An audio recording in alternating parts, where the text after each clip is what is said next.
이재명 대통령을 악마화하기 위한 다양한 역할들이 지금 벌어지고 있는 상황이에요. 대장동 이런 여러 가지 법 때문에 이재명 대통령은 처벌을 받아야 될 사람이다. 처벌을 피하기 위해서 가브리엘 천사의 얘기에 의하면 160조 원을 가지고 싱가포르에 숨겨놨다. 말도 안 되는 논리들을 만들어내서 돈 버는 거예요, 실제로는. 근데 대통령이 직접 나서고 청와대까지 나섰기 때문에 이 추후 보도 청구권을 통해서 지금 TV조선, 채널A 등등 각각 언론사들이 지금 정정보도를 하고 있는데 추후 보도나 정정보도를 제가 보니까 대부분 다 50초짜리, 1분짜리예요. 정정보도의 무게라는 것이 기존에 확대해가지고 악마화를 했던 그 무게만큼 사과하고 정정하고 해야 되는데 TV조선은 굉장히 빠르게 했거든요. 근데 딱 1분짜리였습니다. 채널A 53초짜리였던 걸로 제가 기억을 하는데 대통령만 이렇게 했습니까?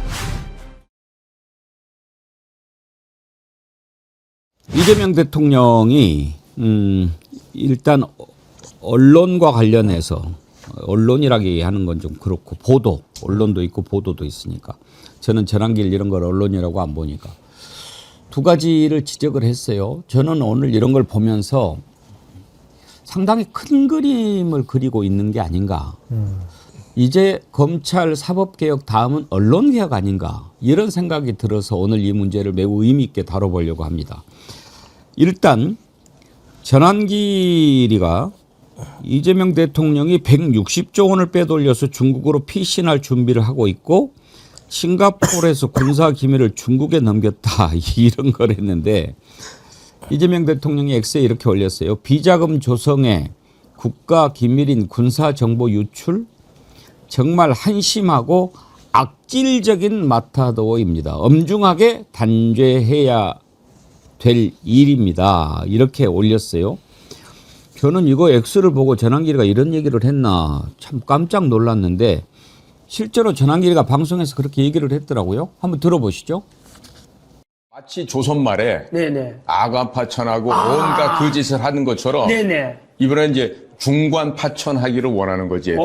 중관파천이라는 거는 중남해라든지 아니면 북경 애들이 마련해준 그 은신처로 네네. 간다 이런 얘기고 이미 네네. 지금 한 160조 정도를 네. 뺐다라는 게 지금 가브리엘 촉에 통해서 들어왔고 싱가포르 갈 때 네. 그 160조가 넘어가는 금액을 담고 네. 또 우리 카이가 개발한 KF-21 비행기에 대한 네, 것도 네. 담고 네. K2 흑표전차, K9 자주포, 뭐 각종 초음속 미사일, 네. 뭐 천궁, 비궁, 뭐 천무 그런 것들에 대한 재원이나 설계도 이런 걸 다 담아서 싱가포르에서 전달이 됐다라고 싱가포르에 나가 있는 미국 공작관들이 그걸 다 파악을 한 거예요.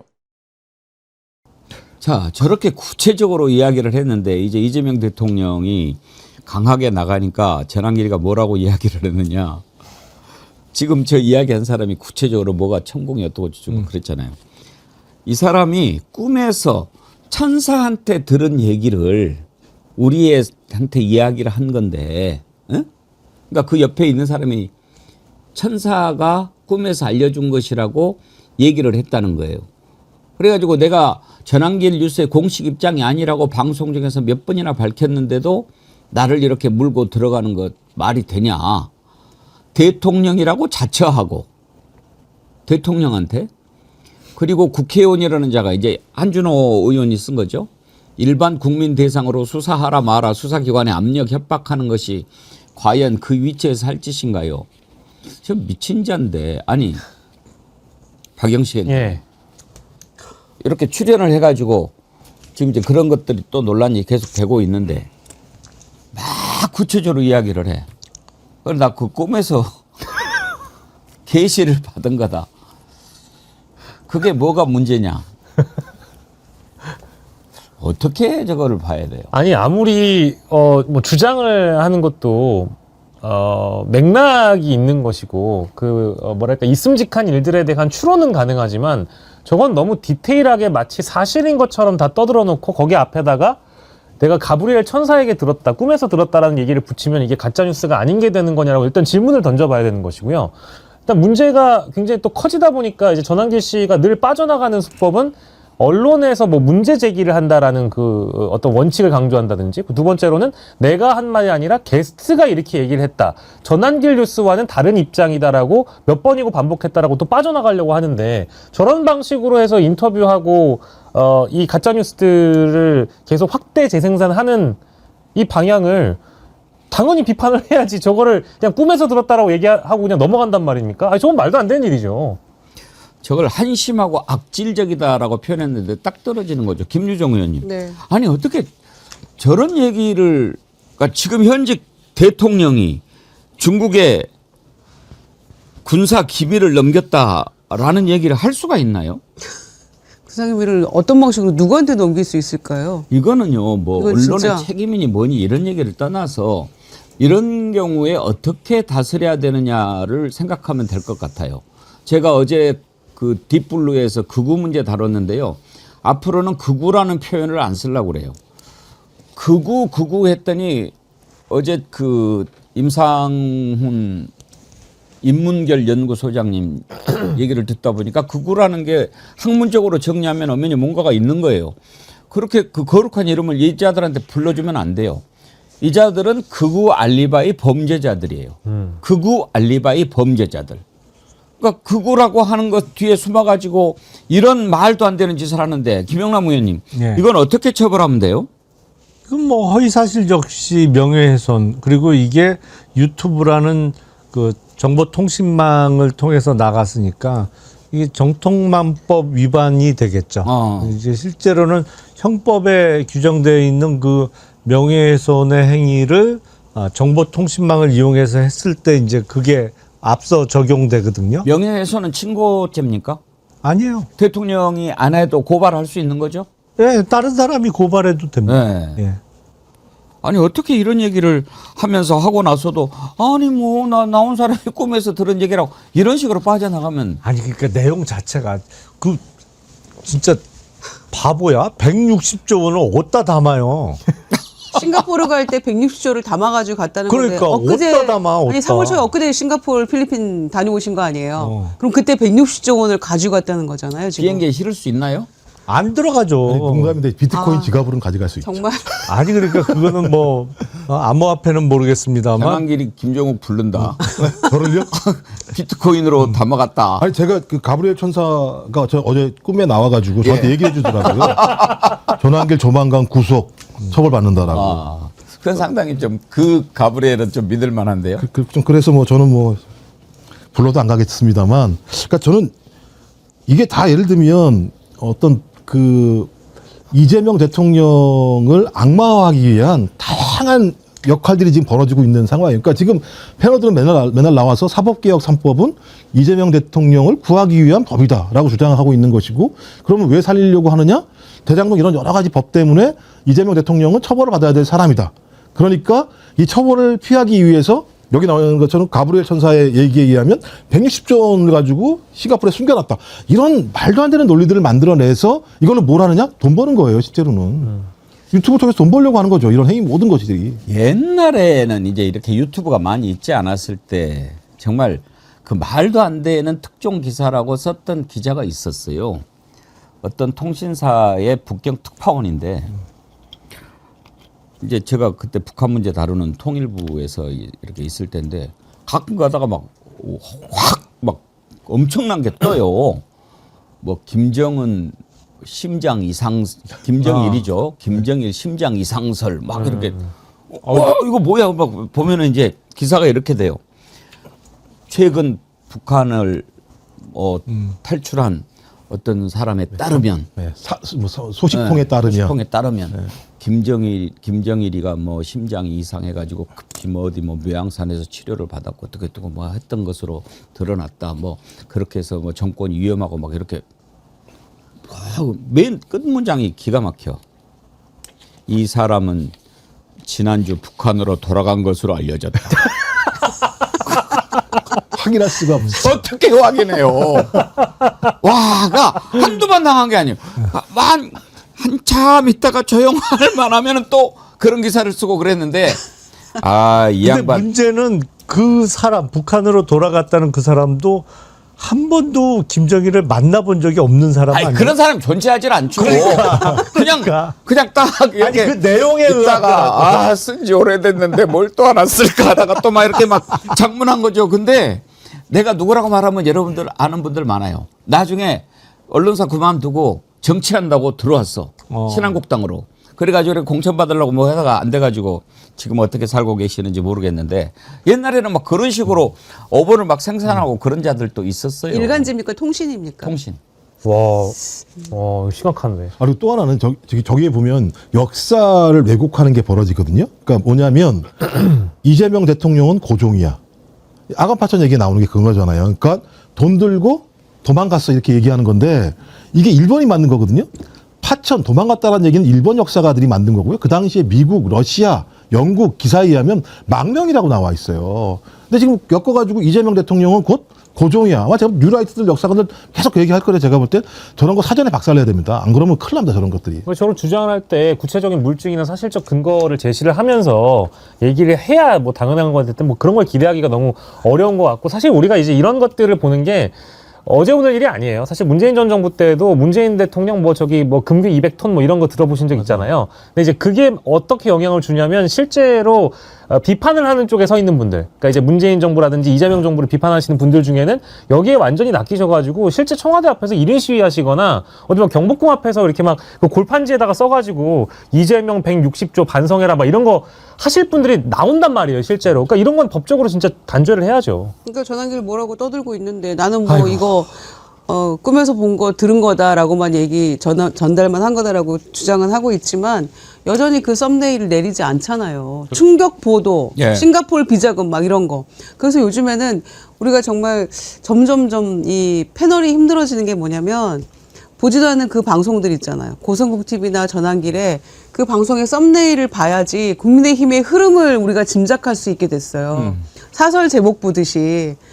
그 이 황당함을 어찌할까 모르겠는데 그래도 봐야지 그들의 생각을 읽을 수 있겠더라니까요. 그리고 제일 중요한 거는 네. 이제 쇼츠 컨텐츠 같은 것들을 이제 저 영상을 따와가지고 만들어요. 그러면 저 앞에 있는 가브리엘 천사한테 들었는 데는 빠져 있어요. 그렇죠. 그래서 여기를 빼버리고 그 해당 내용만 쇼츠로 만들어가지고 딱 퍼뜨려버리면 이걸 보시는 분들이 진짜 앞에서 가장 다뤄야 되는 중요한 쟁점, 꿈에서 들었다.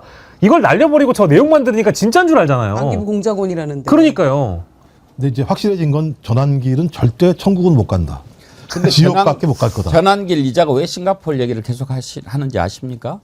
지난번에 김현지 부속실장 아들이 싱가포르. 뭐 싱가포르에 있는 네. 입전이 또 그런 얘기도 했었어요. 그래서 혼외자 얘기 나오고 말도 안 되는 걸 만들어가지고 거기에다 또 막 살을 붙이고 이런 식으로 가짜 뉴스를 확대 재생산하는 거죠.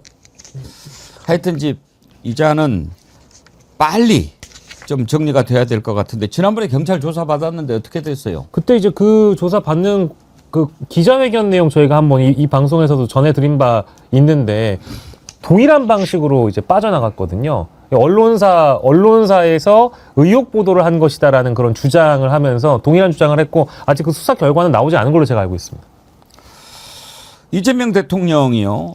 X에 또 하나 올린 게 있어요. 과거 자신의 조폭 연루서를 방송했던 지난번에 이제 거기에 대해서는 뭔가 좀 확실하게 추가 보도가 있어야 된다라고 대통령실에서 입장을 밝혔는데 대통령이 콕 집어가지고 SBS 그것이 알고 싶다를 지목을 한 거예요.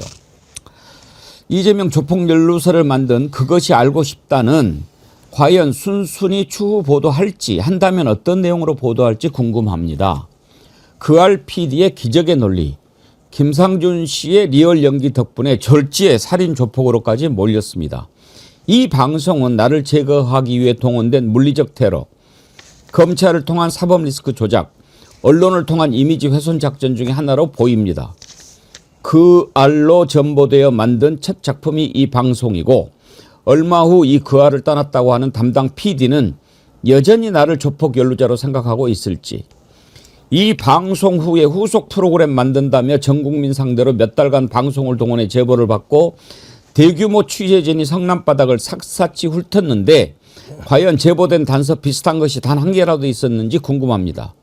티끌만한 건덕지라도 있었으면 후속 보도를 안 했을 리 없겠지요. 정치적 목적으로 거짓의 무덤에 사람을 매장하는 일이 재발하지 않게 하려면 조작 폭로한 국민의힘이나 그알 같은 조작 방송의 반성과 사과가 필요합니다. 저도 과욕이겠지만 미안하다는 진솔한 한마디를 듣고 싶습니다. 그랬는데 이재명 대통령이 이걸로 얼마나 고초를 겪었습니까? 그런데 저는 사실 이제 그것이 알고 싶다 요즘에 거의 안 보는데 이 앞번의 그 노상훈 수첩과 관련해서 하길래 아직도 그것이 알고 싶다를 하는구나. 그런데 말입니다. 뭐 이거 지금도 하더라고. 그렇죠. 네. 예, 아직 뭐 그 프로그램이 사라진 건 아니니까요. 그러니까요. 여전히 진행자도 그대로 하고 계시고. 예. 예. 근데 지금 이제 이재명 대통령이 그걸 콕 집어서 했다는 것은 그걸로 얼마나 많이 고생을 했는지를 보여주는 거잖아요. 그렇습니다. 그리고 이제 이 해당 그 보도 이후에 탄생한 사실 영화도 있고요. 그걸 배경으로 한 영화 작품도 있었고, 이거 관련해 가지고 당시에 그 국민의힘 쪽에서는 매서운 공격들을 퍼부었거든요. 그래서 악마화가 됐던 대표적인 사례이자 보도 내용인데, 이걸로 인해서 사실은 대선도 영향을 크게 받았다라고 우리는 뭐 생각할 수밖에 없습니다. 맨 막판에. 예, 막판에 이제 그랬기 때문에, 그래서 이게 사실은 대통령까지 나섰기 때문에 지금 추후 보도 청구권을 통해서 홍보수석도 어제 실제 브리핑하면서 해당 언론사들은 좀 바로잡았으면 좋겠다라는 이미 발표를 했거든요.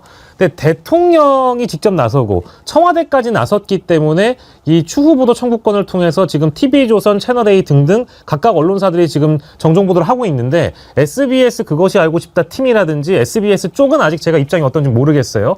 다만 제가 한편으로 이런 생각이 들었습니다. 그 추후 보도나 정정 보도를 제가 보니까 대부분 다 50초짜리, 1분짜리예요.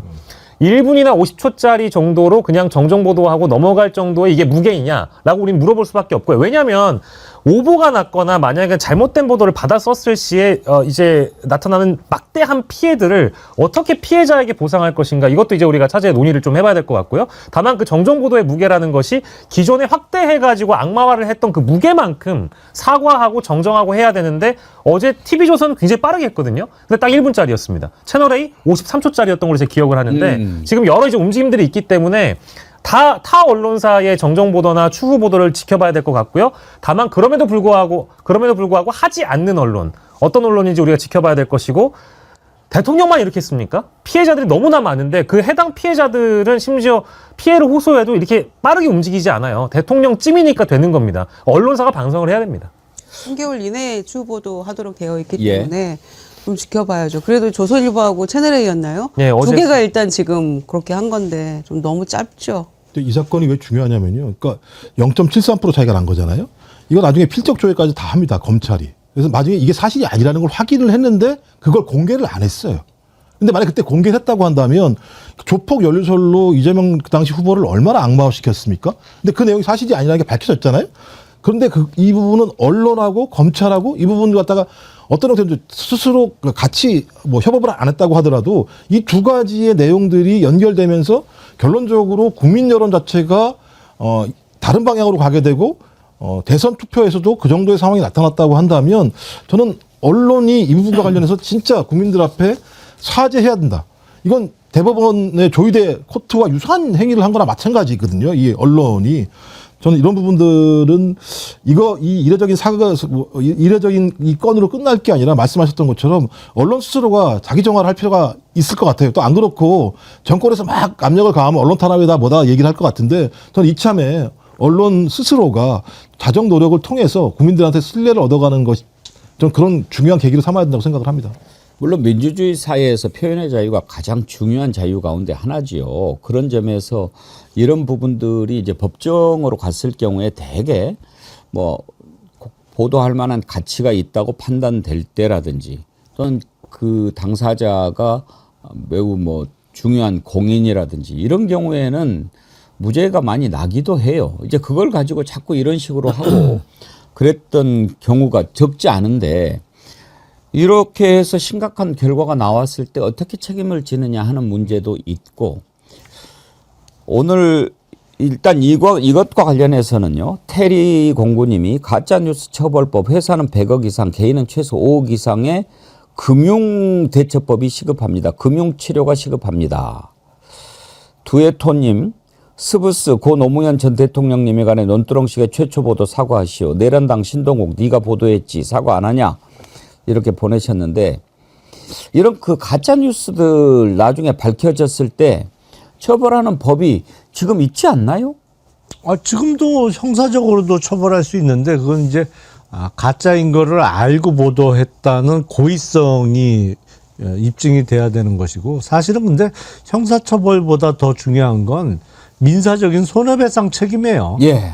그래야 그거를 직접 보도한 기자뿐만 아니라 소속 언론사까지 이제 이른바 금융치료 효과가 벌어지는 거죠. 그래서 이 전형적으로 허위 보도로 인한 손해배상 책임과 관련해서 항상 그 나오는 얘기가 이른바 징벌적 손해배상. 그러니까 기존의 손해배상 제도는 피해를 입증을 해야 돼. 손해배상을 청구하는 쪽에서 내 손해가 이만큼이다. 그건 뭐 정신적인 위자료는 뭐 거의 정해져 있는 금액이고 이거로 인해서 내가 뭐 직장을 잃었다든지 아니면 뭐 신용이 많이 훼손됐다든지 이제 그런 거를 입증해야 그 손해액만큼을 받을 수 있는 게 기존의 제도인데 징벌적 손해배상 제도는 피해액에 얽매이지 말고 이른바 그 아주 무거운 손해배상 책임을 물림으로 인해서 다시는 이런 행위를 반복하지 못하도록 그리고 옆에서 지켜보던 사람들도 뭐 예를 들어서 이런 보도 같으면 다른 언론사도 야 이거 징벌적 손해배상 한번 당하면 회사가 망하게 생겼어. 그래서 그런 행위를 자제하고 못하도록 하는 효과를 얻기 위해서 실제 손해액보다 훨씬 많은 금액을 배상해 주도록 하는 게 징벌적 손해배상 제도죠. 이런 것들을 이제 더 이상 방치해서는 안 되는 지경에 이르렀다 이렇게 볼 수 있습니다. 사실 세상 많이 달라진 거죠. 옛날에 정말 박정희 전두환 때 같으면 이런 경우에 그쪽에다가 한번 눈 째려만 봐도 그냥 사라지는 그런 세상이었는데 그런데 이제 저는 오늘 어떤 걸 생각해 보려고 하냐면 최근에 유튜브 채널이 영향력이 커지고 뭐 그런 언론 환경에서 유튜브라고 막 이야기하고 이러는 것들이 많은데 지금 SBS 그렇고 전환길 그렇고 막 이렇게 저렇게 하는데 뭔가 이 문제를 대통령이 뭔가를 지적할 때는 딱 그 하나 사례만 가지고 하겠습니까? 우리가 큰 맥락 줄기를 봐야죠. 이제는 언론 지형이 바뀌어 가고 있기 때문에 검찰 사법개혁 다음에는 이제 언론개혁을 좀 한번은 해야 되는 거 아닌가 하는 대통령의 의중이 좀 드러난 게 아닌가 저는 그렇게 읽었습니다. 생각을 하는데 박영식 의원은 그런 거 못 느끼세요? 아니요, 저는 최근에도 이제 대통령께서 이를면은 공소 취소 뭐 거래 의혹설 뭐 이게 이제 보도가 탔을 때도 사실 SNS에 유사한 그런 메시지를 남겼던 걸로 제가 기억을 하고 게다가 이 조폭 연루설 의혹 보도와 관련돼서는 특히 이제 자기 개인의 문제이기도 하고 최근에 사법부의 판결이 있었기 때문에 TPO에 맞는 메시지라고 저는 보는 것이고요. 대통령의 언론개혁 의지는 사실은 대통령이 돼서도 지금 드러나지만 후보 시절에도 굉장히 명확하게 여러 차례 밝히신 바 있습니다. 근데 지금 어찌 보면 뉴미디어 쪽에 대통령이 청와대에서도 기회를 많이 부여하고 이제 뉴미디어 풀단까지 구성해서 많은 기회를 부여하고 있음에도 불구하고 현재 있는 레거시 미디어와 뉴미디어의 어떤 관계 설정이라든지 건강한 견제 관계, 긴장 관계를 형성할 수 있는 종합적이고 포괄적인 대책은 분명히 필요한 것 같습니다. 왜냐하면 특히 여기에는 유튜브 플랫폼으로서의 어떤 재확산 문제가 있기 때문에 이게 뿌리가 레거시든 뉴미디어든 간에 이 출발점을 떠나서 유튜브 플랫폼 하나만을 강하게 규제하는 것도 사실 방법이 될 수 있어서요. 아주 중요한 문제라고 생각합니다.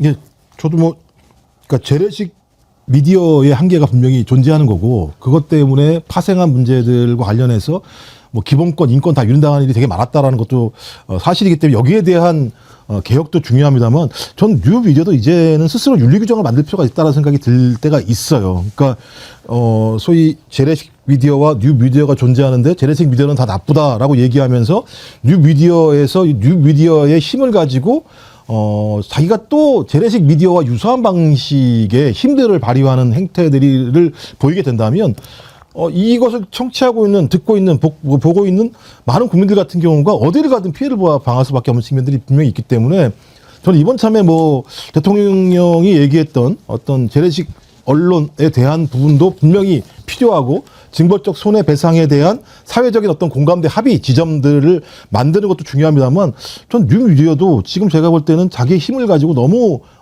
힘을 과시하는 측면들이 있기 때문에 그 부분에 대해서도 스스로 윤리 규정을 통해서 그런 부분들을 자정하는 노력들을 했을 때 저는 이런 어떤 힘들이 오히려 재래식 언론에게 또 다른 압력을 줄 수 있다는 생각이 들어서 저는 그런 작업들을 좀 해야 되지 않을까 생각이 들긴 합니다. 참 세상이 바뀌면서 용어들이 많이 바뀌는데 원래 이제 레거시 미디어라고 그랬지 않습니까? 근데 언젠가부터 이제 재래식 이렇게 표현 썼는데 그것도 참 들여다보면 재미있는 변화 같아요. 우리가 재래식 할 때는 되게 이제 푸세식 화장실 이런 거 생각나잖아요. 그러니까 지금 레거시 미디어를 이제 그것쯤으로 치부하는 그런 표현이라고 봐야죠. 그렇죠. 재래시장도 그렇고요. 재래시장. 네. 그러면 근데 이제 대체로 요즘에는 막 온라인 플랫폼을 통한 그런 쇼핑이 워낙 또 활발하게 이루어지고 있으니까 그런 거에 빗대어서 신종 언어가 생산되고 있다고 해야 될까요? 근데 권한과 영향력이 그만큼 막강해졌기 때문에 그에 부합하는 책임감도 예. 가져야겠죠. 예. 하여튼 사회 변화는 지도자 한 사람의 의지로 바뀌는 것은 아니죠. 그러나 지도자가 어떤 생각을 갖고 있느냐가 아주 중요하고 가장 중요한 것은 국민의 생각입니다. 국민들이 생각하기에 야, 언론이 이렇게 가서는 안 되겠다. 그런 생각들이 이제 모이면 뭔가 좀 변화가 새롭게 오지 않겠습니까? 근데 이 방송 환경이 지금 너무 안 좋은데요. 왜요? 맛있는 냄새가 계속 나가지고 지금 막 속에서 지금 꼬르륵 뭐 이렇게 맛있는 라면 냄새가 나는 거야. 갔다 오세요. 그러니까 저는 꼭 이 말씀을 드리고 싶은데 저도 사실은 이제 뉴미디어에서 활동한 지 이제 5년째 됐고요. 아주 오랜 기간 우리 흔히 얘기하는 그 재래식 언론에서 몸담고 활동해왔고 훈련을 받았던 사람인데 5년 동안 저는 이 재래식이나 레거시 언론사들이 어떻게 이 가짜 뉴스들을 실제 만들어내고 있고 국민들을 기만하고 있는지에 대해서 비판도 참 많이 했습니다. 근데 최근 들어서는 일부를 가지고 전체를 매도할 수 없다는 생각도 분명히 들어요. 그래서 앞서 말씀드린 것처럼 뉴미디어의 훌륭한 어떤 장점들이나 이점들도 있습니다만은 이게 너무 이제 과해서 넘치는 단계까지 만약에 왔다라고 하면 레거시 미디어와 뉴미디어를 어떤 건강한 긴장 관계 형성을 통해서 뉴미디어의 것은 그것대로 살리고 레거시 미디어에 만약에 장점이 있다라고 하면 이것 전체를 다 싸잡아 매도하면서 여긴 다 쓰레기니까 망해버려야 된다라는 식으로 접근했다가는 어느 한쪽이 비대해지는 경향이 분명히 발생합니다. 그래서 이 두 가지는 좀 균형을 이룰 필요가 있고 아마 청와대도 제가 알기로는 내부적으로 그런 고민을 하고 있는 걸로 알고 있거든요. 그래서 아마 그런 대책들이 아마 조만간 마련될 것으로 예상이 됩니다. 예, 이제 어떻게 흘러갈 것인지 한번 좀 여론의 흐름을 지켜보도록 합시다. 그런데 아까 전환길 얘기를 했는데 전환길 옆에 지금도 계속 따라다니는 김현태 있지 않습니까? 조은석 특별검사팀이 김현태를 구속해 달라고 법원에 요청을 했어요. 저는 이걸 보고 지난번에 제가 2차 특검 출범할 때 그런 얘기 했었죠. 제1호로 김현태부터 구속을 해라. 그랬는데 오늘 김용남 의원님 오셨으니까 이거 좀 궁금해서 여쭤볼게요. 왜 구속영장을 이런저런 데서 신청하거나 청구하지 않고 그 조은석 검사팀이 법원에다가 구속해달라고 요청을 하는 거죠? 이미 수사는 끝났죠. 예. 그리고 기소가 되어 있는 상태죠. 예. 그러니까 우리가 통상 구속되는 모습을 볼 때는 수사 단계에서 구속이 되잖아요. 구속 수사의 필요성이니까. 그렇죠. 그래서 그때는 경찰이 구속영장을 신청을 하면 검사가 법원에 청구를 하고 특검 같은 경우에는 특검이 직접 수사를 해서 구속영장을 청구를 하면 그때는 영장 전담 판사가 이제 구속 여부를 결정하잖아요. 근데 이 경우에는 이미 조은석 특검은 활동이 끝났죠. 예. 이미 수사는 끝났고 기소는 되어 있어요. 그러면 그때부터는 신병이나 모든 것은 법원이 결정하는 겁니다. 어. 그러니까 이 영장은 검사가 구속영장을 청구하는 단계는 없어요. 그거는 불가능하고 다만 법원이 불구속으로 기소돼서 재판을 받는 과정에서 저 사람이 재판 받는 태도나 뭐 여러 가지를 볼 때 도망을 간다든지 아니면 재판 받고 있으면서 지금 증거인멸을 한다든지 뭐 이래서 구속의 필요성이 있다고 판단하면 그 재판을 담당하는 재판 판사가 구속영장을 발부하면 그냥 구속이 되는 거예요. 그러니까 지금 조은석 특검이 공판은 들어가고 있는 거죠. 법정에 공소 유지는 하고 있으니까. 공소 유지를 하고 있죠. 그러니까 공소 유지 검사로서 이거는 구속의 필요성이 있으니 법원에서 직접 구속영장을 발부하는 거를 좀 검토해 달라는 요청을 한 거죠. 그러면은 조은석 특검이 내란 특검이 이자에 대해서 영장 청구를 안 했나요? 이때는 군사법원에서 해당하고 있었나요? 수사 단계에서는 영장 청구 됐었다는 소식을 못 뉴스를 들었죠? 못 본 것 같은데. 어떻게 이런 자를 아니 그때 왜냐하면 그때 당시에 용산 그 앞에서 울면서 기자회견 했잖아요. 그런 단계에서 영장 청구가 안 됐던 거예요. 봐주 이제 그때는 이제 이자가 그때는 뭐 회심하고 반성하고 그런 것 같으니까. 그랬던 건데 상황 변화가 생겼는데 이미 재판 중인 것이고 그러니까 두 가지 그 상황이 있을 수 있겠죠. 그러니까 이렇게 청구하면 그 재판 중에 그냥 구속시켜 버리는 거가 있고 유죄 판결 받으면 법정 구속하는 방법 두 개가 있겠죠. 근데 그때는 뭐 회개하는 척하고 다 내 잘못이다 그러고 부하들은 잘못 없다 그러고 울고 불고 난리 나는데 지금은 전환길 옆에서 지금 파병해라라고 선글라스 끼고 같이 태극기 들고 다니잖아요. 성조기 들고. 그러니까 어쩜 이렇게 갑자기 이렇게 사람이 흑화됐는지 뭐 이게 본성인지는 모르겠습니다만 그런 상황 변수가 있어서 요청을 하는 거죠, 지금. 그러면은 김영남 의원님. 예. 법원에서 이자 구속할 가능성은 어떻게? 그건 재판부 판단이죠. 네. 사실은 재판부 판단이라 이게 불구속으로 진행할 상황이 아닌데 구속해서 구속 사건으로 진행해야겠는데라고 하면 구속영장을 발부하면 되는데 글쎄 모르겠습니다. 법원에서 어떤 판단을 할지는. 예. 아니 다른 걸 다 떠나서 직접 그 국회에 쳐들어간 거기 지휘자고 그렇죠. 또 현장 지휘관이기도 하죠. 이자가 현장까지 갔었던 거 아닙니까? 그렇죠. 네네. 네. 그리고 이제 와가지고 저는 오히려 왜 구속을 해야 된다라고 보느냐. 그때는 마치 반성하는 것처럼 했는데 지금 와서는 윤석열 내란이 옳았다. 이것은 내란이 아니다. 이런 이야기하고 있으면서 그때 자기가 국회에 들어가서 내란을 저지른 것이 정당하다고 이야기하는데 이자를 그냥 둔다? 이건 나는 아무리 생각해도 이해가 안 되는 짓이죠. 그렇죠. 내란 혐의로 지금 재판을 받고 있는데 밖에 나와서 내란을 옹호하고 선동하는 행위들을 뭐 유튜브 집회 같은 데서 계속 하고 있는 행위가 있다고 한다면 저는 그런 과정 자체가 자기와 관련된 혐의에 대해서 부정하는 힘을 보여주는 거잖아요. 그러면 그럴 때는 법원에서 그런 행위를 하게 되면 자기의 재판에 유리하도록 어떤 사람들에게 압력을 행사한다고 볼 수도 있는 거 아니겠습니까? 그게 이제 그건 아닙니까? 통상의 경우에 나쁜데 그러면 1심 선고와 동시에 법정 구속하는 게 통상의 경우죠. 근데 이제 말씀하신 대로 이게 증인들을 회유하거나 이게 증거인멸을 하고 있네라고 판단하면 이제 구속영장을 발부할 수 있는 거죠. 법원에서.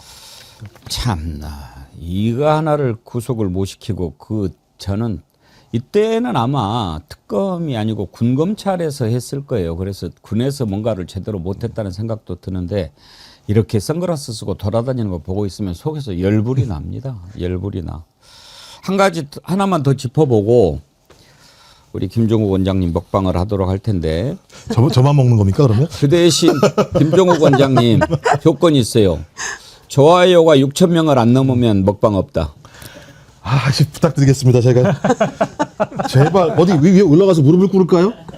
자, 6천 좀 눌러주십시오. 세운대 바다왕자님, 여러분 오늘은 날씨도 상큼한 봄이 온 것 같죠? 이럴 땐 구독, 좋아요 누르고 시청하시면 더더욱 상큼한 봄이 향기가 여러분들 가슴속으로 스며들 것입니다. 야, 이렇게 좀 아름답게 구독 권유 못해요. 뭐 무릎을 꿇고 뭐 이렇게 간절함에 대한 표현. 유치찬란하게. 아니 지금 더블로 공격을 하신 것 같은데요. 아까는 뭐 그따위 말을 쓰느냐라고 말씀하시더니 어쭈구리님 좋아요 누르면 많이 인색하네요. 바쁘지 않으면 한 번씩 눌러 보시죠. 김정국 원장님 맛있는 거 먹게. 어느 순간 6천이 거의 다 다른 것 같습니다. 왜냐하면 5,900 그러네요. 이미 넘었습니다. 예, 이미 6,300. 100개 통한다니까 이런 게 간절함이 통하는 거지. 이 미사역은 통하지 않습니다. 간절함이 통하는 거지. 그리고 지금 막 그 법원에서 또 재밌는 결정을 하나 내려줬는데 정어리 TV에도 그때 인터뷰하러 오셨던 김종혁 전 네. 최고위원 그 가처분 신청도 네. 법원에서 인용을 해줘 버렸어요. 인용을 했어요? 네. 와. 얼마 화가 났으면 법원에서도. 그러니까 이게 웬만하면 법원이 정당 안 내부에 해주는데. 관여 안 하는데 야. 이건 진짜 해도 너무한다 하는 거예요. 네, 당협위원장 복귀네. 네. 안 되겠다. 먹고 해야 되겠다. 그 오늘 먹방은 정말 특이하고 맛있는 거 했어요. 게 좋아해요? 김유정 의원님? 네, 좋아하죠. 저거 뭡니까? 연지 홍게? 어. 우와. 홍게에다가 오늘 홍게 라면. 라면 좀. 거기에 오. 볶음밥. 와. 디저트로 맛있는 세척 사과. 오늘 쏜다. 야. 오늘 뭐 잔칫날입니까? 사실은 이거 하고 오려고 그랬거든요. 윤석열이 식탐. 그러니까 입을 다 배려놓고 먹방을 시키시면 커피 좀 더 달라. 부식이 부실하. 야, 정말. 근데 진짜 마음 편한 것 같아요. 거기 가서도 그런 얘기를 그게 사실이라면 진짜 그래가지고 마음 편한 인간이다. 교도관이 식탐이 아주 강하신 분 아니냐 이런 얘기까지 나왔다고 류협 전 감찰관이 얘기를 했는데, 야 참 이거 제가 사실 자리 깔아야 돼요. 그 제가 얘기 하셨구나. 한참 전에 그러니까 작년에 구속 집행이 되기 전에 그래서 그 당신은 파면되기 전이니까 대통령이었지. 윤 대통령의 구속 여부와 관련해서 뭐 집행이 되냐 안 되냐 막 한참 놀 때 그 현직 대통령인데 구속이 되면 그거 어떻게 견디겠냐 뭐 누가 그런 얘기 하길래 걱정하지 마라. 서울구치소에서도 밥만 많이 주면 별 불만 없을 거다. 밥만 그냥 많이 주고 맛있는 거 주면 그냥 잘 지낼 거다. 구속돼서도. 그런 얘기를 벌써 한 지가 오래됐죠. 1년도 1년 넘은 것 됐죠. 같은데요. 넘었죠. 예. 그때 그런 얘기를 했거든요. 아니, 거봐. 당뇨인데.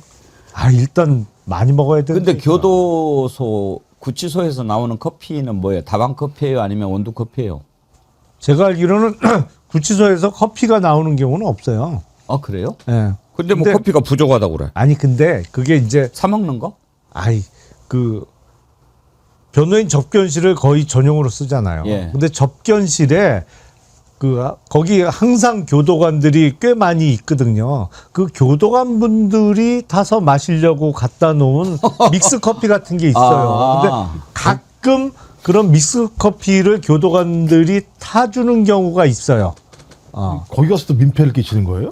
그러니까 그거 아니 호의를 베풀어서 한두 번 타줬으면 그거에 권리인 줄 만족을 알아? 해야지 맡겨놓은 것처럼 커피 많이 달라고 그러면 어떡하냐고 그거를. 아니 그리고 이게 뺏어 먹고 뺏어 먹어야지. 되는 것과 안 되는 것에 대한 구분을 조금 본인 스스로가 그 경계 자체를 모호하게 지금 적용하고 있는 게 아까 이제 김영남 의원이 말씀해 주셨던 그 현직 대통령 당시에 구속됐을 때 본인이 처먹던 것과 그 이후에 파면되고 나서 지금 이제 현재 상황에서 파면된 이후에 그 본인이 수용자로서 남아있는 상황에서는 완전히 대접이 달라지죠. 그리고 그때 당시에는 뭐 어디 헌재 나갈 때, 법원 나갈 때, 뭐 도시락 많이 먹고 싸제 음식 많이 먹었잖아요. 근데 지금 그럴 수가 없지 않습니까? 근데 과거에 이제 입맛 자체가 높아져 있다 보니까 지금은 오만 걸 다 바라고 있는 거죠. 아니, 내란수계가 무슨 커피 타령이야.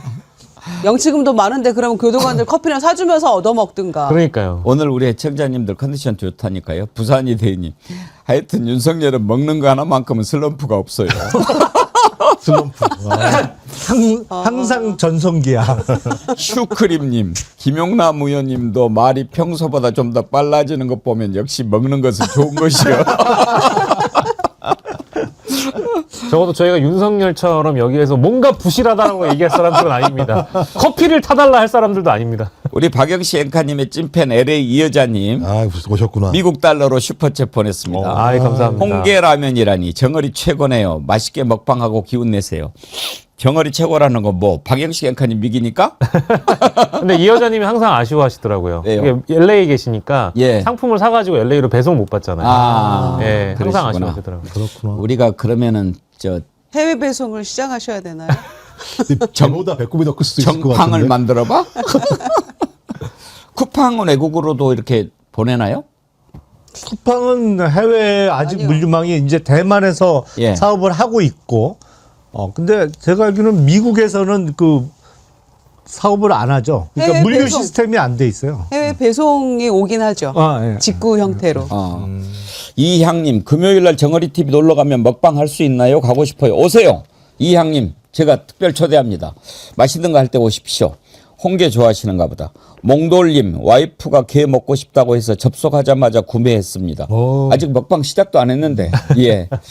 근데 여러분들이 그 연지 홍게 작년에도 한번 했는데 되게 좋아하시더라고요. 저게 아주 그 수율이라고 그러잖아요. 수율 알아요, 김종국 원장님? 먹는 것만 생각하지. 아, 지금 죽겠어요. 게 살이 꽉 찬 거를 수율이라고 그러거든요. 지금 피가 말라요, 제가 지금. 알았어요. 자, 그러면 뉴욕 녹취를 한번 들어볼까요? 뉴욕 녹취 듣고 정어리몰 광고 보는 동안에 한 상 차려주시겠습니까? 예, 부탁해요. 제가 이제 법무부 감찰관을 하다 보니까 뭐 직원분들, 이 교도관분들하고 어떻게 좀 근래에 뭐 얘기를 할 기회가 있었는데 수용자들하고 교도관들하고는 면담하는 기회가 있는데 면담에 응하는 자세도 상당히 좀 어떻게 보면 교도관들 입장에서 보기에는 자신들을 무시하는 태도 때문에 불편하게 보여지는 데다가 그런 면담 기회가 생기면은 본인들 때문에 고생한 교도관들에 대한 위로라든가 이런 말은 전혀 없고 커피를 좀 더 먹고 싶다라고 얘기를 한다던가 혹은 뭐 부식이 좀 부실하다던가 이런 그 교도관 그 분의 그 표현을 그대로 빌리자면 식감이 아주 강하신 분 아니냐 이런 얘기가 나올 정도로 먹고 지내고 그러는 부분에 대해서 아주 좀 불만을 많이 얘기해서 교도관 분들이 좀 이 면담을 꺼려한다고 하네요. 하여튼 먹는 거 말고 뭐 저자가 무슨 생각이 있겠어요. 제가 어제 그 딥블루에서 인문학자 그 임상훈 소장님하고 얘기하면서 정말 그 인문학적인 소양이 필요하다. 혼자서 조용히 생각하는 시간이 필요하다라고 하는데 윤석열 같은 경우에 혼자 있는 시간이 과연 있었을까? 술 취해서 뻗을 때 말고는 혼자 있는 시간이 없었을 것 같아요. 근데 지금 혼자 있으려고 그러니까 안 해봐서 얼마나 힘들까 싶어요.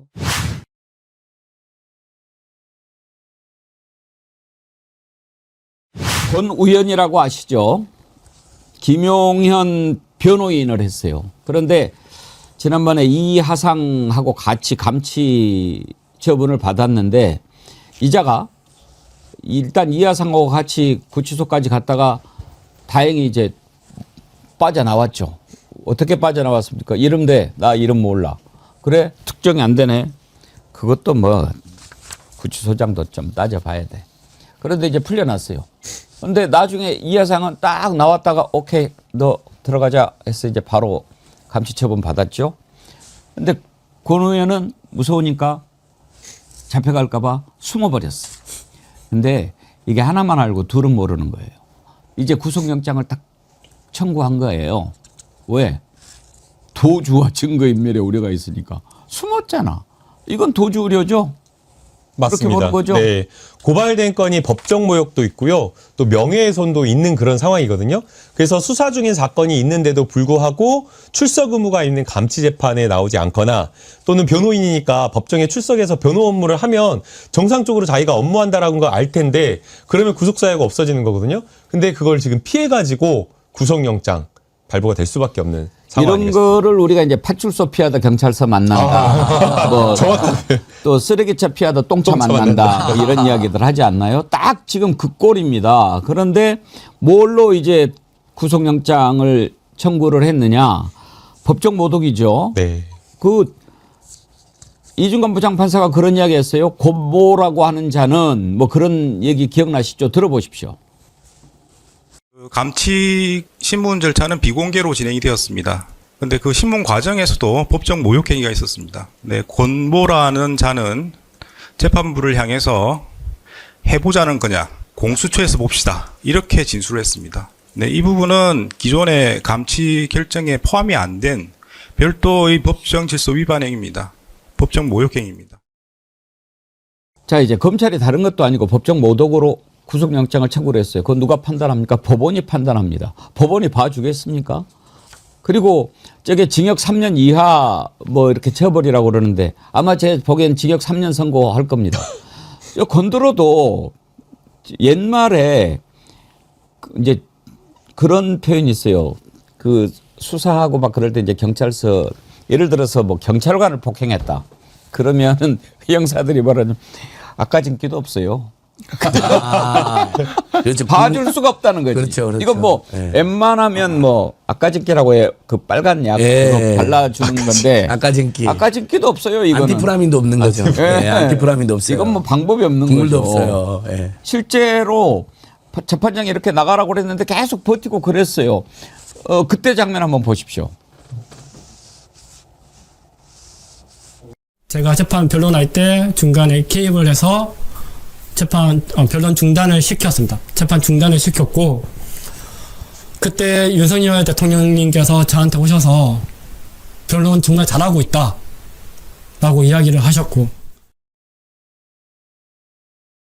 방첩권이 있는 분만 들어올 수 있습니다. 빈자리가 있지 않습니까? 바로 안 나가시면 감시합니다. 이렇게 재판하는 것이 대한민국. 자, 감시합니다. 까불다가 제대로 걸린 거죠. 그렇게 해서 이제 감시 처분을 내렸는데 나중에 이하상이라고 하는 자하고 유튜브에 나가가지고 또 막 뭐 떠들어대고 뭐 이하상은 특별히 심했죠. 저놈은 말이야 뭐 나가 한번 뭐 어떻게 뭐 한 방에 가고 막 이렇게 하고 그랬는데 권 의원도 그때 뭐라고 그랬는지 한번 들어보십시오.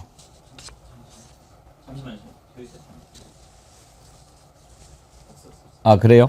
예. 그때 막 옆에서 맞장구 치면서 뭐 말도 안 되는 얘기를 막 하고 그랬는데 진관이가 뭐 어쩌고 저쩌고 어떻게 예상하세요? 이건 영장 발부되겠죠? 영장을 이제 구속영장을 칠 때 대개는 영장 발부될 거를 생각하고 치거든요. 만약 기각된다라고 하면은 검찰 측에서도 사실 그게 면이 안 서는 일이라서 영장이 발부될 가능성이 10중 8구 7할 이상 8할 이상 높을 경우에 치는 것이고, 그다음에 검찰에서도 이 사안 같은 경우에는 사법부 그리고 진행 중인 재판에 재판 방해를 하고 있다라는 그런 상황인 거잖아요. 그런 아주 중대한 인식 아래 검찰에 청구한 걸로 보면 아마 재판부도 무겁게 받아들일 것으로 보고요. 더 나아가서 지금 이진관 그 부장판사가 또 이야기하는 게 감치 재판을 하고 있는 중에도 또 재판부를 모욕하고, 재판부는 저걸 모욕이라고 별건의 모욕이라고 이야기를 했는데 제가 봤을 때는 일종의 협박이거든요. 해보자는 거냐 막 이러면서 공수처 가서 보자. 그런 식의 발언을 했다라고 하면 지금 본인이 여러 가지 법정 모욕과 관련된 재판을 받고 또 감치가 될 수 있는 그런 상황에서 또 다른 범죄 행위를 저지른 거기 때문에 저는 구속영장 발부 사유가 충분하지 않나 이런 생각이 듭니다. 좀 뭐 영장 뭐 발부 될 거고 저렇게 하지 않으면은 법원이 스스로 질서를 세우지 못하게 되는 거 아니에요? 그렇죠. 예. 우선 법원 행정처가 지금 고발을 했잖아요. 예. 그것도 법정 모욕. 그러니까 재판을 방해하는 걸로만 따진다면 이건 변론 중에 일어난 일이다라고 항변도 하고 뭐 이럴 수 있지만 오히려 감치해 주셔서 감사합니다 재판장님하고 비아냥거리는 걸로 5일 추가됐잖아요. 이제 거기서부터 시작된 거고, 그다음에 2월 2일 이후는 본인이 지금 도망가 버렸으니까 그걸 감안하면 변론 중에 일어난 일 이거 말고 저는 법정 모욕이라는 것만으로 법원 행정처가 나서서 고발을 했고 그걸 경찰이 수사에 들어가고 그걸 검찰이 받아줘서 영장을 쳐줬고, 그럼 당연히 판사가 영장 전담 판사가 이걸 안 받아들일 수가 없는 거고, 그리고 아까 앵커께서 잠시 말씀하셨습니다만 이건 법정 최고형도 모자랄 판이다라는 생각이 들고요. 저는 대한변협에서 한 얘기도 의미 있다고 봤습니다. 만약 재판 중에 한 얘기에 대해서는 우리가 징계를 할 수 없습니다. 그러나 법정 모욕에 관해서는 그거는 살펴봐야 됩니다. 그러니까요. 변협의 그것은 저도 이해할 수가 없어요. 예, 별도의 이건 징계 사유예요. 그리고 특히나 우리가 사법부를 존중하고 존경에 표하는 거는 사법부의 권위를 존중하겠다는 거거든요. 만약 그거 자체를 인정하지 않는다라고 하면 나중에 나오는 그 판결들을 다 그냥 이거 종이 쪼개리다라 하면서 무시하는 게 돼버리거든요. 그래서 일반인들도 사법부에 대한 예의와 존중을 표하는 것은 권위를 지켜주겠다는 것이고, 더더군다나 변호사들 법조인이다라고 한다면 거기에 있어서 철두철미하게 뭔가 더 예의를 갖춰야 되거든요. 그래서 저희가 보통 변호사들이 법정에 들어가고 나갈 때 목례를 합니다. 그렇죠. 예, 항상 그 예의를 표시하는 그 행동을 하는데도 불구하고 이 지금 권우현 변호사나 이런 변호사들은 오히려 거꾸로 아예 모욕을 넘어서서 재판을 방해하는 그런 정도에 이르렀기 때문에 변협에서도 저는 적극 징계 조치하는 게 맞다고 봅니다. 그 변호사들은 사실 우리 국민들은 변호사로 인정이 안 되죠. 극우 극단 폭력배들이죠, 사실상. 그래서 서부지법 폭동에서 극우 가짜 뉴스레들이 물리적 폭동을 일으켰다면 죄송합니다. 그 윤석열 어게인 변호인단, 변호사라고 보기 어려운 자들은 언어로, 몸으로 사실상 제2의 서부지 폭동을 한 거거든요. 그러니까 당연히 법원에 이제 고발할 수밖에 없고 검찰도 단호하게 대응해야 돼요. 정말 저는 서울변협이나 대한변협도 더 단호하게 대응했어야 했는데 그런 점은 굉장히 아쉽다라는 지적을 꼭 해주고 싶습니다. 예. 예. 이 권우현이라는 자가 뭐라고 얘기했는지 잠깐 그 장면 한번 보고 가시죠. 불법 구금에 대한 책임을 진관위가 져야죠. 그냥 넘어가면 안 됩니다. 그럼 세상에 공짜로 없어요. 지가 했으면 그 대가를 치러야 됩니다. 그 말을 그대로 돌려주면 됩니다. 이형진님, 대가리에 말벌 쏘인 놈, 저런 게 변호사라니. 이형진님 외모 이야기하는 건 아니죠? 예, 우리는 외모 이야기는 하지 않습니다. 그런 거 하지 마시고. 예. 아니 그러니까 이 대가리에 말벌 쏘였다는 게 비유 같아요. 머리가 이렇게 뭔가 잘못됐다. 놈이라는 뜻이니까. 예, 그런 뜻이라고 생각합니다.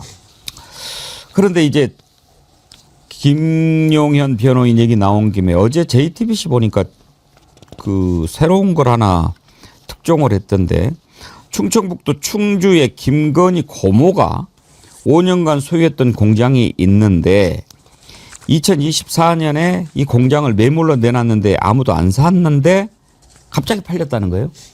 그래서 어떻게 된 건가 봤더니 신천지의 한 간부가 이걸 공동 명의로 43억 원을 주고 산 거예요. 그러니까 그 사이에 엄청나게 한 몇십억 번 거죠. 근데 그거 살 때 대출을 36억을 공장을 담보로 빌렸는데 이거 고모가 알고 했지? 그러니까 몰랐다. 그런데 입금 내역에 고모 이렇게 나와 있다는 거예요. 그러니까 이 신천지하고 윤석열 부부가 어떤 관계였는지 이건 이제 조사해 보면 나올 것 같고, 지난번에 우인성 판사인가요? 여러 가지로 참 김건희 봐주느라고 예를 많이 썼는데 그 판결하면서 도이치모터스 그 조작도 완전히 덮어줬지 않습니까?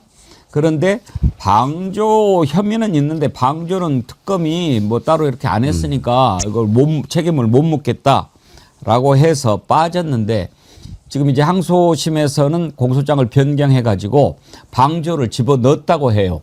그러면은 항소심에서 이제 방조를 적용할 수 있는 거죠. 방조까지 적용할 수 있는데, 그러나 방조로 처벌해서는 안 된다고 생각합니다. 공범관계를 너무 엄격하게 봤고요. 그다음에 드러난 여러 가지 증거, 공모관계를 입증할 수 있는 충분한 증거가 있는데도 불구하고 그런 것들을 다 배척해버렸어요. 그래서 항소심에서 물론 예비적으로 방조로 처벌할 수 있도록 안전장치는 걸어놨지만 그보다 더 중요한 거는 공범관계, 정범으로서 처벌될 수 있도록 더 항소심에서 노력하는 게 맞다라고 보입니다. 그리고 지금 고모집을 사줬다라고 하는데 신천지가 이게 또 비싸게 사준 건 아닌가, 이것도 따져볼 필요가 있는 것 같아요.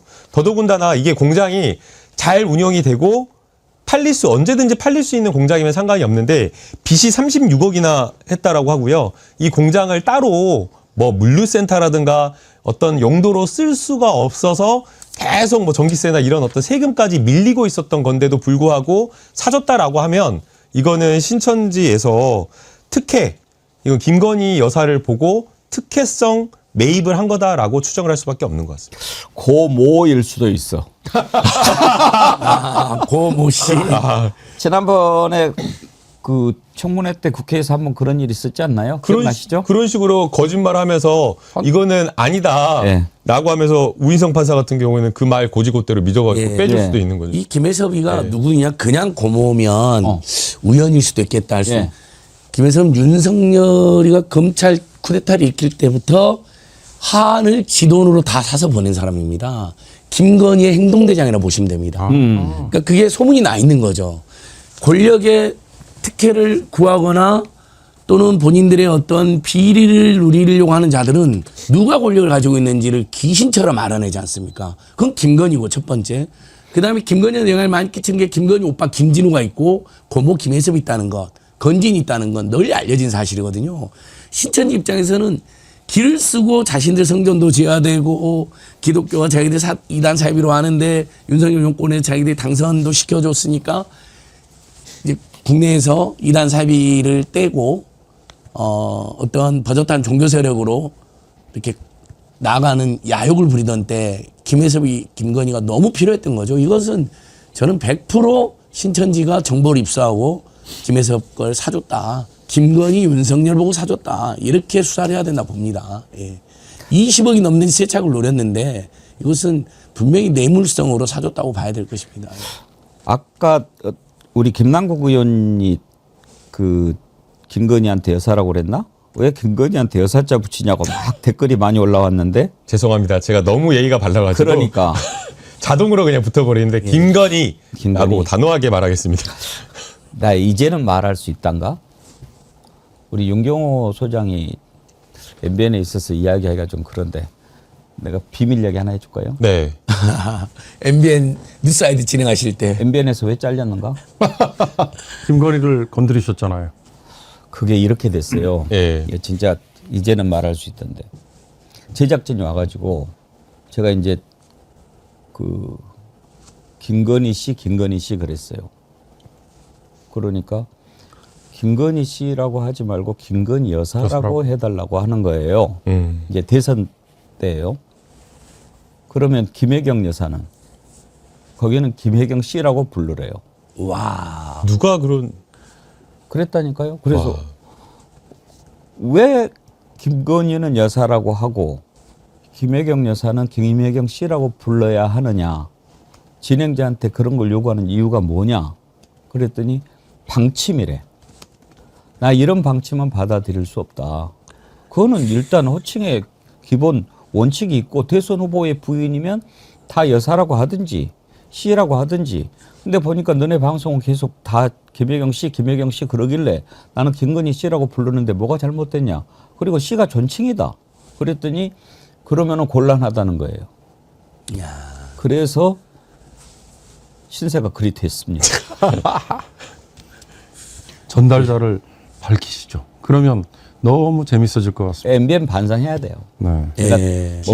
제가 머물던 곳이라 웬만하면 말 안 하시는데 제가 하지 않는데 이제 한참 지났었고 그리고 또 왜 그랬는가 제가 이제 와서 보니까 그 회장의 부인이 이배용과 김건희가 이렇게 다리도 놔주고 그랬다는 얘기가 확인이 됐잖아요.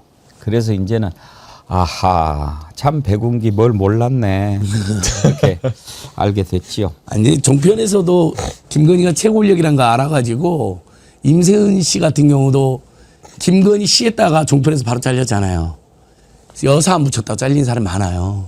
그러니까 이제 그게 한 흐름이 있었던 것 같아요. MBN은 아예 노골적인 특혜관계 때문에 있었던 것뿐만 아니라 종편 눈치가 빨라가지고 김건희가 최고 권력자니까 야 우리 다 사짐 하자. 근데 패널들이 건방지게 씨라고 그래? 저 같은 잘라.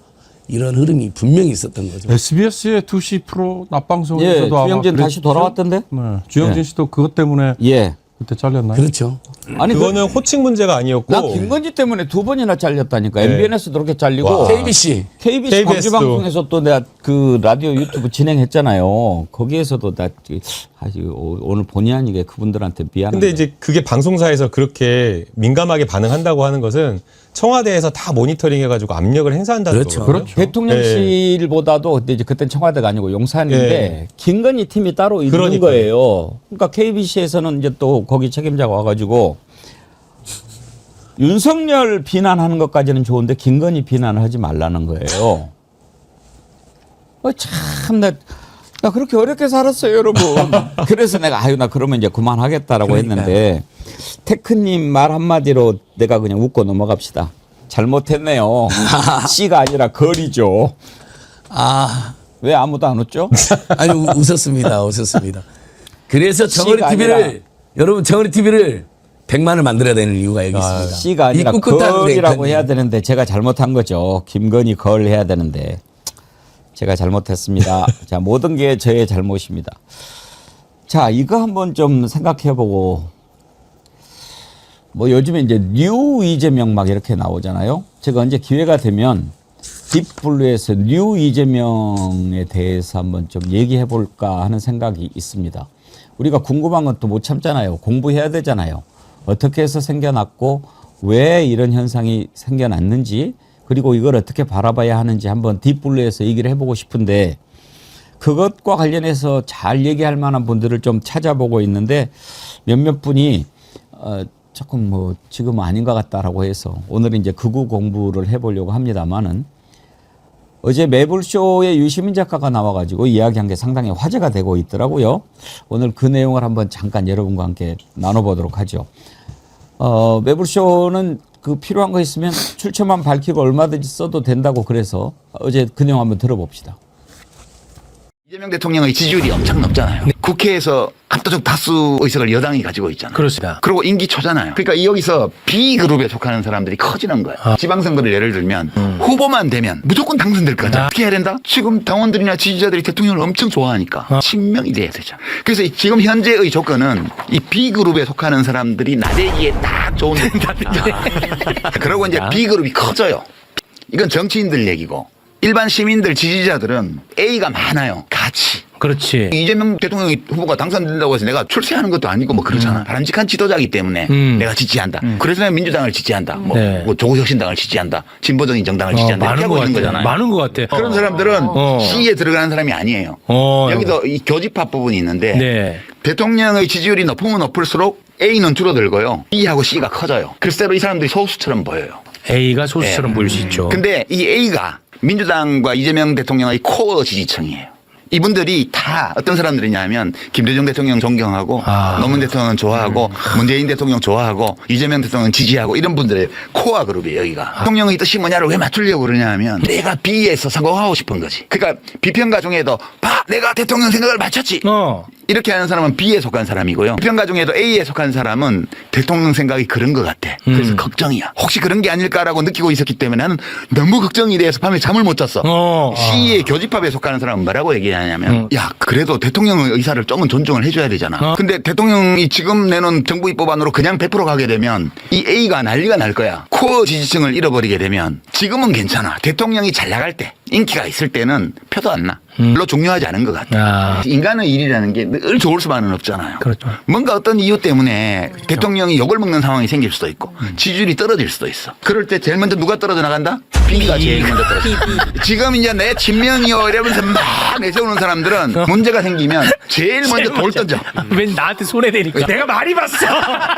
이거를 이제 사자성어로 감탄고토라고. 감탄고토. 달면 삼키고 쓰면 뱉는다. 이제 그 뉴 이재명에 대해서 이제 저게 딱 그 규정을 하기에는 쉽지 않지만 이제 유시민 작가가 나름대로 분석한 건데 매우 단순한 두 표지만 여러 가지 의미를 담고 있는 것 같아요.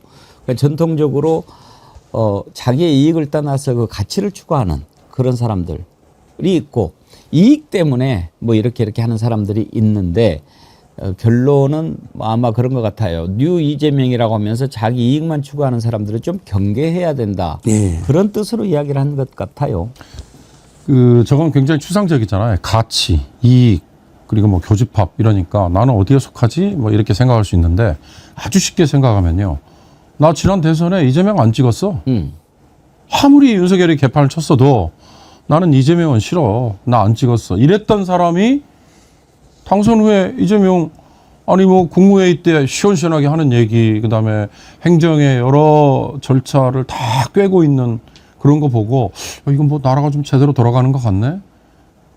더 중요한 거 주가지수 4,000을 넘어서 5,000 그다음에 6,000 돌파하네. 내 주식 투자한 거에 정말로 이게 득을 받네.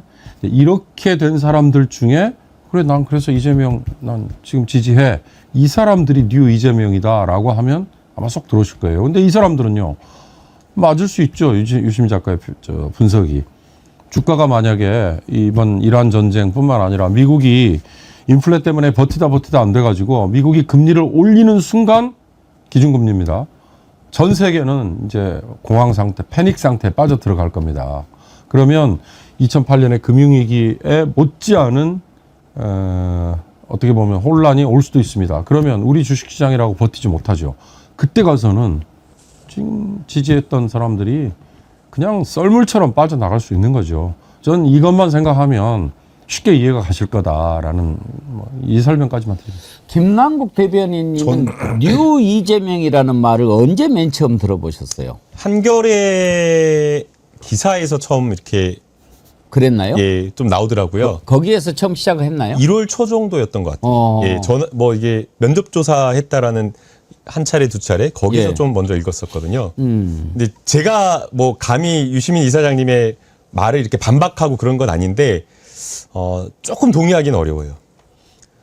사람의 성격이나 어떤 집단의 그룹의 어떤 거를 규정한다는 게 굉장히 어렵거든요.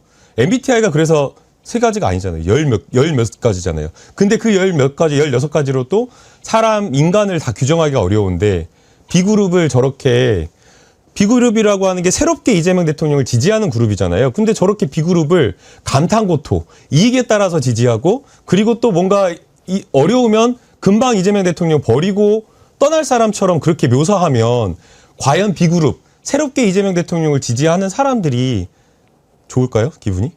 전 아니라고 생각하거든요. 전통적으로 이재명 대통령과 민주당을 지지하는 코어 지지층도 소중하고 또 동시에 어떤 이유 때문인지는 모르지만 이재명 대통령의 중도적인 어떤 정책 그리고 성과 이런 거에 의해서 새롭게 이재명 대통령을 지지하신 분도 있잖아요. 그럼 그런 분들도 소중한 거예요. 근데 새롭게 지지하신 분들은 별로 이렇게 마치 뭔가 약간 묘사가 그렇잖아요. 굉장히 친명으로 나댄다라고 이렇게 표현하고 그리고 뭔가 이재명 대통령이 잘못되면 떠날 사람처럼 금방 버릴 사람처럼 배신할 사람처럼 그렇게 묘사하는 게 저는 과연 적절한지 전 그건 맞지는 않다고 보고요. 정답은 분명하다고 봅니다. 호남을 기반으로 해서 김대중 대통령 때부터 노무현 대통령, 문재인 대통령에 이어지는 그런 어떤 민주당의 뿌리와 같은 우리의 코어 지지층, 민주당 지지층도 소중하고 그리고 그런 어떤 전통적 지지층 위에 새로운 어떤 뉴 이재명, 중도 보수 성향일 수도 있고 또 젊은 세대일 수도 있잖아요. 그런 분들이 화학적으로 결합해서 훨씬 더 큰 정당으로 나아가는 게 맞다라고 저는 생각이 듭니다. 그렇죠. 이게 핵심이죠. 저는 우리 정어리 TV 애청자들께서 굉장히 균형 감각이 있으시니까 최고죠. 잘 정리를 했으면 좋겠어요. 지금 너무 막 싸우잖아요. 이런 문제로. 네. 이건 전혀 바람직하지 않다. 일단 왜냐하면 이재명 정부의 성공으로 에너지가 모여야 되는데 보면 사방팔방에서 우리끼리 싸우느라고 에너지가 상당히 분산되어 있고 일면 대통령이 부동산 투기와 전쟁을 하고 있는데 당 안팎은 자기들끼리 싸우는데 에너지를 쏟아붓고 있어요. 저 같으면 그 시간에 부동산 투기 근절에 대해서 공부하고 부동산 투기 근절을 위해서 힘을 실어주는데 에너지를 쏠 것 같아요. 두 번째, 아니 새로운 지지층, 그게 이재명이라는 말이 마음에 안 들면 그냥 새로운 지지층, 그다음에 새로운 우리 동지들 너무 좋은 거죠. 근데 그 중에 유시민 작가님 이야기하는 것처럼 굉장히 기회주의적이거나 또는 앞뒤가 다르거나 또는 감탄고토하는 세력이 있을 수 있습니다. 극소수든 아니면 상당수도 있을 수 있고 현역 정치인 예도 들었는데 행태를 보면 그런 비난을 할 수도 있겠죠. 그런데 그 사람들마저도 최소한 윤석열을 몰아내는 데는 기여를 했거나 이재명이 당선되는데 중요한 역할을 했거나 심지어는 이재명을 안 찍었는데 윤경호 평론가처럼 와 최근에 너무 잘하더라. 내가 정말 사람 잘못 봤구나. 악마된 이미지였는데 보니까 아니야 사람이 유머러스해. 일명 엊그저께 경찰 임관식에서도 무슨 말을 했는지 모르는지 경찰들이 팡 터져가지고 이게 화제가 되고 있잖아요. 허이로 아나운서가 그 사회 보는 거. 재밌는 분이야. 그러면서 새롭게 지지층이 돼. 이건 너무 좋은 일이죠. 아, 그럼요. 예. 그건 무조건 좋게 평가를 한 다음에 요즘에 막 근데 그 자들 중에 보니까 이재명 말고 민주당은 안 믿어. 이재명 빼고 뭐 문재인, 조국 뭐 다 싫어. 정책은 다 싫어. 이건 위험한 거거든요. 이재명 대통령이 그거 하지 말라고 여러 번 이야기하잖아요. 당하고 이재명하고 정청래하고 또는 정말 다양한 의견 그룹이 다 힘을 합쳐도 이재명 정부가 성공할까 말까 하는 굉장히 열악한 조건이 있는데 다 이놈은 이래서 나쁘고 저놈은 저래서 나쁘고 그러면 안 되는 거니까 그걸 지적하는 것은 유시민 작가가 일리가 있습니다. 근데 그것을 너무 크게 봐가지고 A그룹, B그룹, C그룹으로 해가지고 뭉텅이로 이야기하신 것은 굉장히 저는 위험할 수도 있다. 예, 뭐 아무튼 새로운 현상이니까 언제 한번 이 부분에 대해서 진지하게 생각하는 시간을 가져볼 필요는 있습니다만 누군가를 좋아할 때 우리 김남국 대변인 아직 장가 안 갔죠? 네, 못 갔습니다. 제일 너 왜 내가 좋아할 때 제일 듣기 좋은 말이 뭔 줄 알아요? 너라서? 그렇죠. 진짜 정답은 예. 그냥 그거예요. 그냥 너가 좋은 거. 그게 제일 좋은 거예요. 그러니까요. 그러니까 내가 너 좋아할 때 그냥 좋은 게 제일 좋은 건데 난 너하고 가까우면 뭔가 이익이 생길 것 같아서 좋아하고 네가 생각하는 추구하는 가치가 좋아서 이런 건 다 포함이 돼 있는 거지. 이것 때문에 좋아하고 이것 때문에 좋아하고 이렇게 가르기는 쉽지는 않죠. 그렇죠. 이유가 네. 다양하니. 그래서 근데 또 도표라고 하는 게 좀 단순화할 필요가 있는 거니까 그렇게 했다라고 이해하고 결론은 백운기가 그냥 좋으면 좋아요 꼭 눌러주시라. 아니, 앵커님은 이거 답변을 명확하게 안 하고 피해 가시는데요. 그 사이에 근데 아까 지금 85만 1,793명이었는데 예. 10분이 더 늘어났어요. 네. 이거 네. 매우 좋고요. 어쨌든 유시민 작가의 말을 저는 다시 한번 보면 이렇게 왔다 갔다 하거나 너무 표현하는 사람들이 있으니까 조심해야 된다는 고언인데 그것을 우리가 일반화시킬 필요는 없다. 새로운 지지층은 대환영해야 됩니다. 그럼요. 예. 예. 그리고 근데 또 우리가 잠깐만 그 부분을 보고 이야기를 했는데 레츠 고고님이 이런 의견 주셨어요. 유시민 작가님이 B그룹을 나쁘게 표현하지 않았습니다. 당연한 현상이라고 했습니다. 네. 김남국 의원님 발언도 바로 잡아주시면 좋겠습니다. 안 그러면 또 갈라치기가 될 수 있습니다. 그 방송을 보면요. 그렇게 느끼질 않아요. 그래서 저는 잘 안 된다고 이야기를 한 거예요. 그 방송을 보면서 불편했어요. 다 들어보셨어요? 다 들어봤습니다. 오. 예. 그래서 그래요. 저는 좀 적절하지 않았다라고 제가 이야기하고 그럼에도 이거 유시민 이사장님 좋아하고 막 또 A그룹에 속한다고 생각하시는 분들은 또 막 저한테 비난의 댓글을 달 건데 정말 저희가 뭘 생각해야 되는지 좀 한번 고민해 봐 주셨으면 좋겠어요. 그러니까 그래서 대통령도 계속 뉴 이재명은 죄가 없다라고 트위터까지 올리신 거잖아요. 한겨레 일부러. 칼럼까지 인용했잖아요. 네. 그러니까 A그룹에 있는 분들은 이 유시민이 너무 속시원한 지적이었다라고 이야기하세요. 그걸 막 환호하는 글도 많이 올라오잖아요. 맞아요. 근데 저도 그분들에게 아니 일단 새로운 지지층은 너무 좋은 거고 DJ가 뉴 DJ 풀러내가지고 중도나 보수가 손잡아서 겨우 우리가 정권 교체했잖아요. 이렇게 지방선거도 그렇게 해서 압승해야 되는데 너무 구별지면 안 된다. 근데 그중에 최근에 이상한 말을 하는 자들이 있어요. 막 이재명 빼고는 다 욕하는 사람들이 있어요. 그건 진짜 잘못된 거죠. 이재명이 어떻게 혼자 잘할 수가 있습니까? DJ, 노무현, 문재인 그 모든 세력이 합쳐진 연합군이기 때문에 연합군과 연대와 대동단계를 해치는 자들은 유시민 작가님처럼 비판해야 되지만 새롭게 편입된 모든 분들 우리가 기본적으로 환영하면서 가야 된다는 그럼요. 이 두 가지를 잘 봤으면 좋겠어요. 네. 네. 언제 기회가 돼서 뉴 이재명 요즘에 뉴자가 많이 붙어요. 뉴 라이트 뭐 뉴 이재명 새로운 현상을 그렇게들 많이 얘기하는데 모더니즘도 뭐 뉴 그건 뭐 포스트 모더니즘 포스트 모더니즘이죠. 뭐가 많이 나와. 언제 뉴 이재명 현상 한번 토론하면 나와 보실래요? 욕 많이 먹게 해주시려고 지금. 사실은 원래 그 화요일 날 녹화 방송이었어요. 근데 최욱 씨가 저를 초청하더라고요. 그래서 저는 이제 유시민 이사장이 원래 어릴 때부터 대학생 때 좋아해서 나가고 싶었는데 같은 시간대에 다른 방송이 있어서 못 나갔는데 그랬구나. 지금 생각하니까 참 다행이다. 그 녹화였던 것 같아요. 예, 내가 화요일 다시 날. 보기로 보니까 뭐 이렇게 좀 편집이 돼 있더라고요. 논쟁을 할 뻔했네요. 아니 바로? 논쟁을 제가 어찌 감히 논쟁을 하겠습니까? 뭐 어때요? 아 대스승님인데. 계급장 떼고 하는 거예요. 아유, 제가 감히 그럴 짬밥이 아니죠. 우리는 다 어차피 넓은 하나니까 건강한 논쟁은 하셔도 됩니다. 예. 시간상 이 내용은 못 다루고 일부를 마쳐야 될 것 같은데 시간이 되면 트럼프 얘기를 좀 해보려고 했습니다만 2부에 민주당의 이기현 의원 모시고 이 얘기를 해보도록 하겠습니다. 지금 이기현 의원이 파병 반대 1인 시위를 하고 있거든요. 이 야당도 아니고 여당에서 파병 반대 1인 시위하는 거 참 쉽지 않은데 참 용감해. 우리 정어리 국회의원들은 용감한 것 같아요. 근데 이기현 의원이 왜 1인 시위까지 하게 됐는지, 그리고 보니까 또 안철수 의원은 파병해야 된다. 이럴 때 가서 핵 잠수함 해결료 재처리 확보해야 된다. 이렇게 얘기를 하던데 이런 부분에 대한 것도 한번 우리 패널들 의견을 들어봤으면 좋을 텐데 다음에 기회가 있으면 하도록 합시다. 아무튼 트럼프는 지 마음은 지가 알까 몰라요. 뭐 어떻게 하겠다는 건지. 딱 하나만 말씀드리면 다카이치가 어젯밤에 날아가서 오늘 우리 시간 기준으로 오늘 오후 오늘 저녁에 트럼프하고 만나서 1대1 만나잖아요. 정상회담 하잖아요. 거기서 일본 국민들이 이러이러한 의견입니다. 우리 헌법상 이거 못합니다. 뭐 이런 얘기 하겠다고 어저께 참의원 답변에서 얘기했다는 거 아니에요? 저는 다카이치의 그 얘기가 우리에게는 상당히 뭔가 분기점이 될 수 있을 거다라는 생각이 듭니다. 제일 중요한 말 했죠. 할 말은 하겠다. 안 하는 건 안 된다고 하겠다. 그렇게 해야죠. 예. 다카이치가 왜 인기가 좋은지 알겠어요. 근데